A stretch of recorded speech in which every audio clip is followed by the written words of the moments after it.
गर्मी की शिद्दत और लू ने मेरा सांस लेना मुहाल किया हुआ था और ऊपर से गाड़ी का एसी भी काम करना छोड़ गया था। मैंने गाड़ी की हीट कम करने और थोड़ी ताज़ा हवा खाने के लिए गाड़ी सड़क के किनारे छांव में खड़ी कर दी और खुद गाड़ी से बाहर निकलकर अपनी किस्मत को कोसने लगा।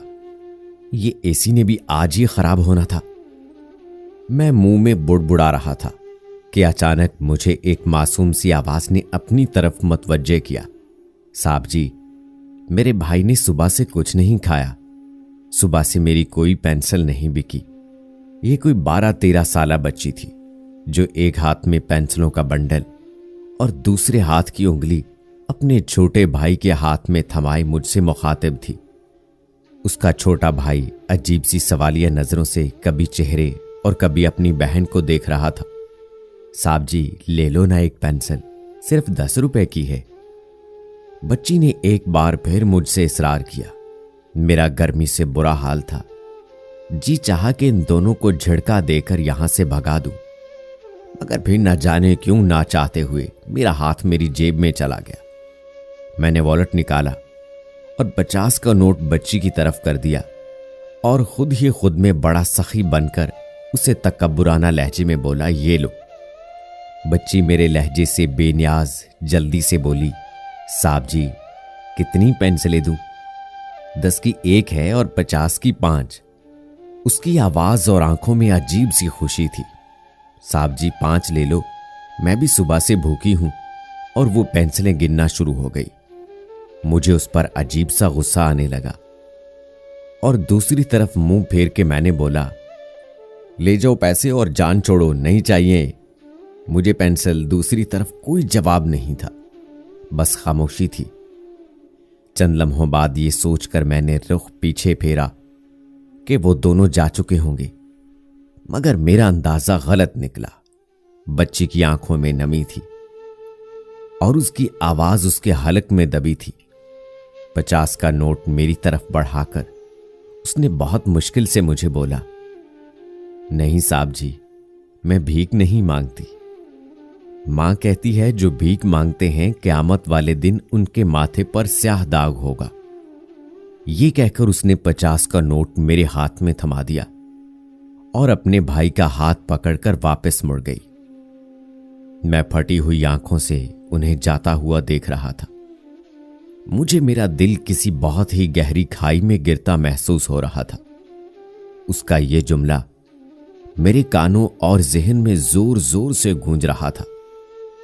मां कहती है जो भीख मांगते हैं क़यामत वाले दिन उनके माथे पर स्याह दाग होगा।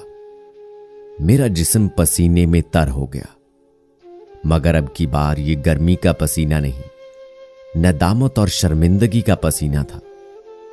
मैं खुद को बहुत छोटा और हकीर समझ रहा था, जो कि बिल्कुल सच था।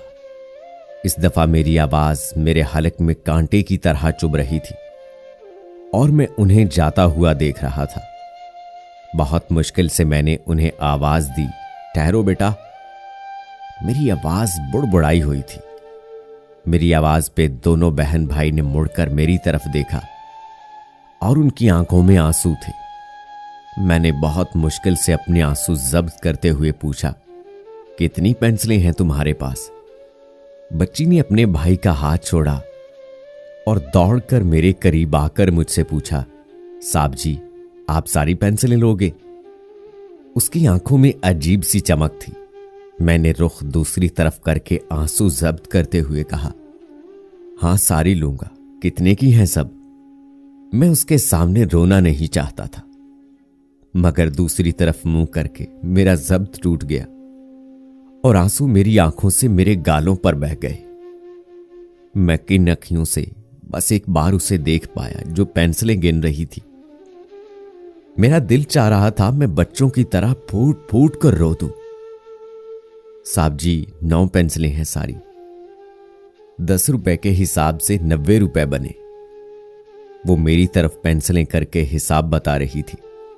मैंने वॉलेट से 100 रुपए का नोट निकाला और उसे थमा दिया। उसने भाई के हाथ से 10 का इकलौता नोट पकड़ा जो कि शायद सुबह से अब तक की कमाई था और मेरे हाथों में देते हुए बोली, शुक्रिया साहब जी। मैं चाहता था उसके मासूम और नन्हे हाथ चूम लूं और मेरे वॉलेट में जितने पैसे हैं सब उन्हें दे दूं, मगर उसकी खुददारी मैं देख चुका था।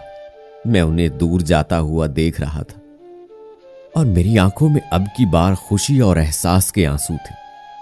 वो पेंसिलें आज भी मेरे पास हैं। उन्हें जब भी देखता हूं अजीब से दिलकश एहसास में गुम हो जाता हूं और वही जुमला मेरी सोचों में बार बार गूंजता है।